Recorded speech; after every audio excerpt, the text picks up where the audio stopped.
Topic है global warming क्या है, ठीक है। तो शब्द से नहीं घबराना, ठीक है। आप अगर इसको तोड़ोगे तो ग्लोबल मतलब होता है वैश्विक। ग्लोबल का मतलब क्या होता है, और वार्मिंग का मतलब वार्म में होता है गर्म होना, ठीक है। तो इसको हम हिंदी में लिखते हैं तापन, वैश्विक तापन। और इसको सरल शब्दों में कहें तो पूरी दुनिया में गर्मी का बढ़ जाना, एकदम सरल शब्द में, पूरी दुनिया में गर्मी का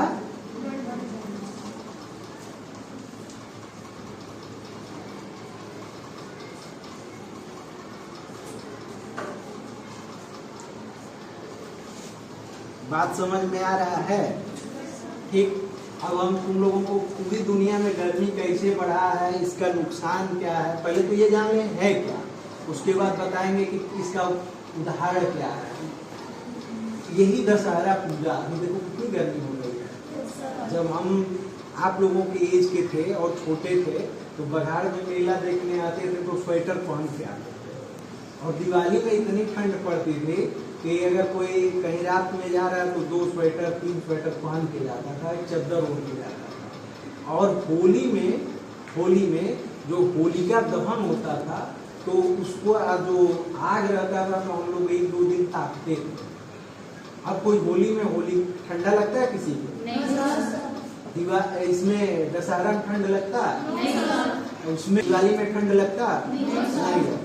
इसका मतलब जब ठंड नहीं लगा, इसका मतलब गर्मी क्या हुआ, बढ़ गया। बात समझ में आ रहा है, क्लियर है। अब इससे नुकसान क्या होगा, हमने तो ये जान लिया कि ग्लोबल वार्मिंग क्या है और इसके उदाहरण क्या है, ये बात समझ लिया हमने। अब ग्लोबल वार्मिंग के नुकसान क्या है, ग्लोबल वार्मिंग के नुकसान।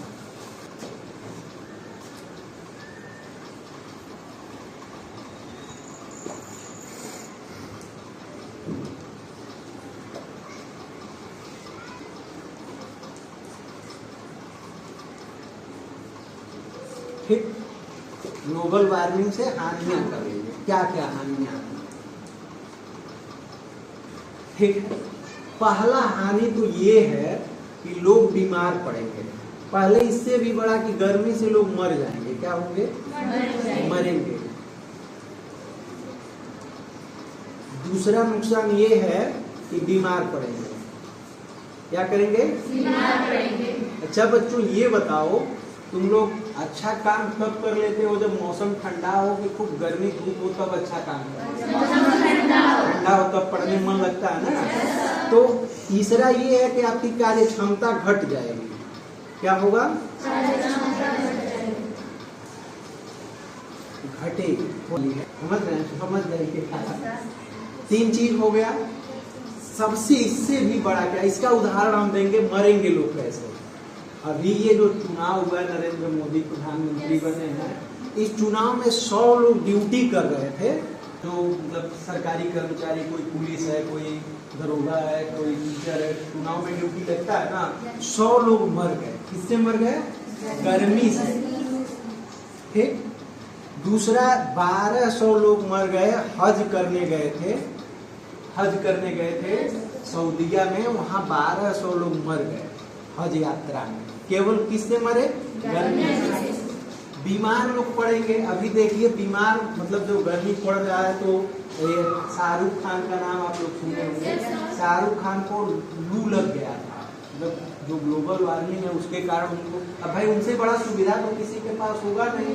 अच्छा पहले हम लोग पढ़ते थे या मतलब आप लोगों जैसे थे तो इतनी गर्मी नहीं लगती थी कि पंखा भी नहीं चलाना पड़ता था। इस बार गर्मी में आप लोग देखे होंगे पंखा काम ही नहीं कर रहा था, कूलर लाना पड़ा। ठीक है। अच्छा उसके बाद से जब बीमार पड़ेंगे तो पैसा ज्यादा खर्चा करना पड़ेगा, पंखा में लगाना पड़ेगा, आपको कूलर लगाना पड़ेगा, एसी लगवाना पड़ेगा, उसके लिए पैसा चाहिए। तो चौथा चीज ये हो गया, आर्थिक हानि होगी। क्या होगी? आर्थिक हानि। चाहे आप लोग को लिख सकते हैं आर्थिक हानि। भाई बीमार पड़ेंगे, डॉक्टर के पास जाएंगे, डॉक्टर पैसा लेगा, आप कूलर खरीदने जाएंगे, पैसा लगेगा। ठीक है। 5वां हानि सबसे बड़ा क्या है? ये तो मनुष्य पे हानि है, मनुष्य पे हानि है। अब देखिए जैसे जो हमारी जीवनदायिनी नदियां हैं, गंगा यमुना, ये ग्लेशियर से आती है, हिमालय के ग्लेशियर से। आप जानते हैं, विज्ञान में पढ़ते होंगे, जैसे गर्मी बढ़ेगी तो बर्फ पिघलेगा, और ग्लेशियर माने होता है बर्फ। तो जब बहुत ज्यादा ऐसे ही गर्मी पड़ जाएगा तो ग्लेशियर पिघलेगा तो अचानक बाढ़ आएगा। अचानक क्या होगा? और जब ग्लेशियर खत्म तो पानी खत्म। अब ये बताइए, बिना पानी के जीवन संभव हो सकता है? नहीं सर। पानी तो चाहिए ना। ठीक, पहला नुकसान हुआ कि नदियां समाप्त हो जाएंगी। क्या होगा? नदियां समाप्त हो जाएंगी। नदियां समाप्त होंगी। छठा, हमारा जो भारत देश है प्रायद्वीपीय देश है, मतलब इस 3 तरह से समुद्र के से घिरा हुआ है। पश्चिम में है अरब सागर, पूर्व में है बंगाल की खाड़ी, और दोनों मिला करके हिंद महासागर है दक्षिण में। ठीक है, तो जब जैसे जैसे नदियां समुद्र में गिरेंगी, जब ग्लोबल वार्मिंग की वजह से ज्यादा बाढ़ आएगा, समुद्र के किनारे जब ये भारत है तो ये सब पानी है, तो ये क्या करेगा, जो समुद्र के किनारे वाला भाग है ये सब डूब जाएगा। यहाँ होता है खेती, जब समुद्र के पानी से ढक जाएगा तो खेती होगा नहीं, क्योंकि समुद्र का पानी लवणीय होता है, उसमें नमक का मात्रा होता है। बात समझ में आ रही है? तो खेती नहीं होगा, यानी कि हम वैसे दुनिया में बहुत बड़ी जनसंख्या है, भारत सबसे, दुनिया में भारत के पास सबसे ज्यादा जनसंख्या, लगभग 140 करोड़। और जब जमीन कम हो जाएगी, जमीन का नुकसान होगा। ठीक, अच्छा, 7वां जो होगा, बेटा ने ऊपर से, ठीक, 7वां जो है आप लोगों का नुकसान होगा, मतलब जमीन घटेगी, कृषि क्षेत्र घटेगा। 7वां जो है, आप जानते हैं हमारे वहाँ डेजर्ट है, रेगिस्तान, राजस्थान में है रेगिस्तान। तो जैसे जैसे गर्मी बढ़ता है, जो रेगिस्तान है वो बढ़ता है, क्योंकि वहाँ मतलब नहीं बढ़ता है, अपना क्षेत्र बढ़ाता है। कारण ये सब बालू होता है, बालू है और धूल है, तो जैसे जैसे गर्मी बढ़ेगी वो जो कृषि योग्य भूमि है उसको भी वो समाप्त कर देगा, मतलब बढ़ेगा। तो इधर समुद्र नुकसान कर रहा है, फिर इधर रेगिस्तान हमारे जमीन को कम करेगा। ठीक है, ये हमारा 7वां नुकसान ये हो गया कि रेगिस्तान बढ़ेगा, रेगिस्तानीकरण होगा। 8वां नुकसान, मतलब इसमें भी जमीन ज्यादा है। 8वां नुकसान, वर्षा कम होगा। क्या होगा? वर्षा कम होगा। 9वां नुकसान, जब वर्षा ही नहीं होगा तो फसल होगा नहीं होगा। फसल जब नहीं होगा तो हम लोग खाएंगे क्या, और जब खाएंगे नहीं तो जिएंगे कैसे? तो यानी फसल नहीं होगा, फसल उत्पादन। अभी 10वां नुकसान, 10वां नुकसान जो जीव जंतु है, आप देखे होंगे गौरैया बहुत कम दिख रहे हैं, जुगनू बहुत कम दिख रहे हैं। जुगनू जो रात में जलते हैं, बुझते हैं, देखे हैं आप लोग? अब दिखते हैं? नहीं दिखते हैं ना। तो इसी तरह से बहुत सारे प्रजातियों का जो जीव जंतु है विलुप्तीकरण हो जाएगा। क्या हो जाएगा? अच्छा, प्रजातियों से जब प्रजातियां विलुप्त होंगी तो जैव विविधता कम होगा। जैव विविधता का मतलब क्या होता है कि जैसे मान लीजिए किसी जंगल में बहुत सारे शेर हो जाए, हिरण कम हो जाए, उनका भोजन हिरण है, तो शेर बहुत ज्यादा हो जाएंगे तो खाएंगे क्या? यानी कि एक जो प्रजाति है दूसरे प्रजाति पर निर्भर है। जैसे हम लोग अनाज खाते हैं वैसे शेर हिरण खाता है, और हिरण अगर गायब हो गया तो शेर भी गायब हो गया। तो यानी कि जैव विविधता पर भी दुष्प्रभाव पड़ेगा, व्यापक दुष्प्रभाव पड़ेगा। और खाली अगर हम मानव के दृष्टिकोण से देखें तो मानव के दृष्टिकोण से सबसे बड़ा चीज होगा कि मानव का अस्तित्व खतरे में आ जाएगा। आप लोग सुने होंगे कि पहले डायनासोर होते थे और डायनासोर गायब हो गए, वैसे जैसे डायनासोर गायब हो गए वैसे मनुष्य भी गायब हो गए। ठीक, अब समझ में आया इतना नुकसान होने वाला है। तो आप लोग जरूर पूछेंगे कि इसके बचाव के उपाय क्या है, मन में क्वेश्चन बन रहा होगा, बैठ गया, वीडियो में भी आएगा। ठीक, आगे बढ़ते हैं। अब चलते हैं कि इसका बचाव कैसे होगा, ग्लोबल वार्मिंग के दुष्प्रभाव से बचाव कैसे होगा। बचाव होगा 2 रास्तों से। पहला तो रास्ता ये है कि जिससे प्रदूषण बढ़ रहा है, जिससे प्रदूषण बढ़ रहा है उसको हम कम करें, और जिससे प्रदूषण कम होगा उसको हम बढ़ा दें। तो पहले हम प्रदूषण कम करेंगे, प्रदूषण ये कम कैसे होगा, प्रदूषण कम कैसे होगा, तो ये होगा वृक्षारोपण से। वृक्षारोपण मतलब पौधा लगाने से। और पौधा लगाना सिर्फ खाना पूर्ति नहीं है। मैं रिक्वेस्ट किया कि आप लोग अपने बर्थडे पे एक पौधा लगाइए, क्या करिए, और मैं अपना नंबर यहाँ लिख दे रहा हूँ, और आप लोग उस पर वीडियो बना के भेज सकते हैं कि हाँ हमारा सर जी बर्थडे था और हम वीडियो बना करके आपको पेड़ लगाए, और उसका रक्षा भी करना है। लगाने में बहादुरी नहीं है, बचाने में बहादुरी। पेड़ लगाएंगे, वृक्षारोपण करेंगे। ठीक, दूसरा क्या करेंगे, जैसे मान लीजिए कि दिवाली आ रहा है तो सब लोग पटाखा फोड़ते हैं। उसमें एक जोड़ दिया गया है कि अगर पटाखा नहीं फोड़ेंगे तो छुछुंदर का जन्म होगा। लेकिन ये झूठ है, बेवकूफी वाली बात। ये पटाखा क्या करता है, हम फोड़ते हैं तो आप देखते होंगे उसमें से बारूद का धुआं निकलता है, गैस निकलता है, तो हम सांस लेते हैं तो सांस में जाता अंदर, नुकसान करता है। उसके बाद सांस से लंग जो फेफड़ा होता है उसकी बीमारियां होती हैं, श्वास का बीमारी होगा। उसके बाद ये क्या करता है, जो पटाखा का धुआं है या गाड़ी मोटरों से निकला धुआं है या फैक्ट्रियों से निकलने वाले धुएं हैं, इन धुओं को हम कहते हैं ग्रीन हाउस गैसें। तो ये क्या करती हैं, जा करके जैसे मान लीजिए ऊपर ऐसे जमा हो जाती है। मान लीजिए ये सूर्य है और ऐसे क्या हो गई, यहाँ पे जमा हो गए। तो ये सूर्य के गर्मी को तो आने तो देती है, नीचे धरती पे आ रहा है, ये सूर्य का गर्मी है आ रहा है, लेकिन जाने नहीं देती। क्या करती हैं, जाने नहीं देती। ठीक है, ये तो ग्रीन हाउस गैस पटाखा फोड़ने से होगा बच्चों की। ये ग्रीन हाउस गैसेस क्या करती हैं, सूर्य के रोशनी को तो आने देती है लेकिन जाने नहीं देती है। तो इससे क्या होगा, धरती पे गर्मी बढ़ जाएगा। तो आप लोग बताइए, इस दिवाली पटाखा फोड़ेंगे कि नहीं फोड़ेंगे? नहीं फोड़ेंगे। सभी लोग अपने घर, ठीक है, तुम लोग नहीं लगता।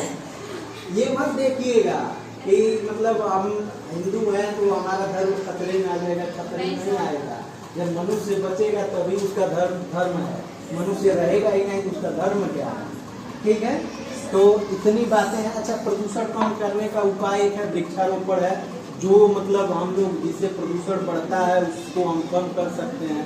2 ही उपाय है, और वृक्षारोपण करिए, वृक्षों को बचाइए, यही आप लोग सोच लीजिए आज। ठीक है, नहीं तो पूरा मनुष्य गायब, जैसे डायनासोर गायब वैसे मनुष्य गायब। ठीक, तो करेंगे आप लोग? Yes sir. प्रॉमिस? पेड़ लगाएंगे अपने बर्थडे पर? ठीक, तो और इसमें क्या कर सकते हैं, जैसे मान लीजिए हम लोग प्लास्टिक का यूज कर सकते हैं, प्लास्टिक का यूज करते हैं, क्या करते हैं, प्लास्टिक का यूज। तो प्लास्टिक के यूज को हम 3R से देख सकते हैं। क्या? अब कहेंगे ये 3R क्या होता है सर? रिड्यूस करते हैं, रिड्यूस नहीं करते हैं, रिड्यूस। क्या? रिड्यूस माने होता है कम करना। तो झोला लेके जाएंगे तो क्या होगा, कम होगा। बात समझ में आ रहा है? उसके बाद दूसरा क्या करेंगे, रीयूज। रीयूज का मतलब ये हुआ कि जैसे प्लास्टिक आया तो मान लीजिए बाई द वे अगर चीनी ला लिए उसमें, तो उसको फेंकिए मत, नाली में मत बहाइए, कोशिश करिए उसमें कोई और सामान मतलब दोबारा यूज कर लें, तिबारा यूज कर लें। ठीक, समझ में आ रहा है? मतलब एक ही बार यूज करके नहीं फेंकना। तीसरा है रिसाइकिल। तो ये काम सरकारों का है, जैसे कि अभी हमारे परिवहन मंत्री हैं नितिन गडकरी, तो बहुत सारा प्लास्टिक इकट्ठा करके और जो ये रोड बन रहा है ना, सड़क में डलवा दिए, तो सड़क भी मजबूत और प्लास्टिक भी खत्म हो गया। तो इस तरह से जब हम लोग, तो ये काम सरकारों का है, लेकिन इतना तो हम कर सकते हैं, रिड्यूस रीयूज। ठीक, तो ये बात समझ में आ रहा है? तो ये जरूरी बात थी ग्लोबल वार्मिंग को जानना। अब हम पूछे, इसी पे सवाल पूछे, कोई बताएगा ग्लोबल वार्मिंग क्या? तो तुम ही बताओ ग्लोबल वार्मिंग, तुम बताओ। तभी से कथा सुन रही हो, बताओ ग्लोबल वार्मिंग क्या होता है? What is global warming?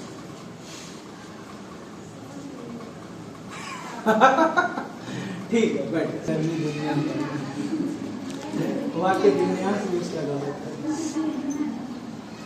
Global warming का मतलब है पूरी दुनिया में गर्मी का बढ़ जाना, इतना ही सी बात है। तुमको अभी गर्मी कितना ही तुम कर दो, गर्मी का बढ़ जाना तो भी मान्य हो जाता है। ग्लोबल वार्मिंग क्या है? अब थोड़ा सा और जोड़ना है तो पूरी दुनिया लगा दो। तो ग्लोबल वार्मिंग क्या है? तुमको आया समझ में? तुम तो बता ही दी। तुमको आया जी? हाँ वो बता। समझ में आया? बोलो बोलो, अब बोलो। पूरी दुनिया में गर्मी बढ़ जाना। हाँ तुम बताओ जी, बोलो। तुम बताओ। हाँ हाँ, अब बढ़ जाओ, अब थोड़ा चैन मिल जाएगा।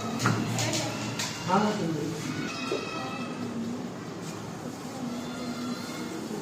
हम तो अभी बेहोश होते होते बच गए समझो। उसी क्लास में एक कहानी हम सुने थे, फिर तुम लोगों को कितने साल बाद सुना रहे हैं। 2003 से 2024 कितना हो गया? 21 साल। और अपने भाषण सुना किसी गांव में। अब हम अपने गांव में नहीं कहेंगे, अब गोरखपुर पढ़ाते तो वहाँ कह देते, क्योंकि कोई जानता नहीं कि इनके गांव में ऐसा हुआ था नहीं।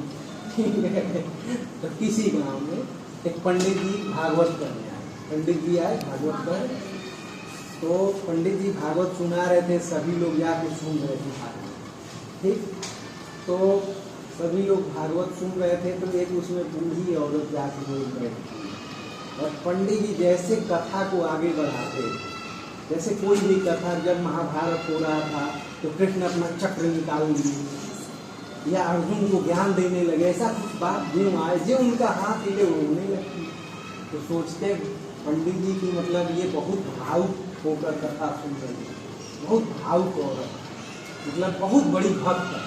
तो पंडित जी और जोश में आकर और अच्छा कथा सुनाते और हाथ हिलाते, और जैसे जैसे उनका हाथ हिलता वैसे वैसे तो बुढ़िया रोती। तो पंडित जी खुश, कहे इससे तो हम जरूर हमें मिलेंगे, बुढ़िया से जरूर हम भेंट करेंगे। तो हुआ क्या, पंडित जी जब 9 दिन हो गया, अपना विदाई हो रहा था 10वें दिन, तो सभी लोगों को बुलाए, काट दिए।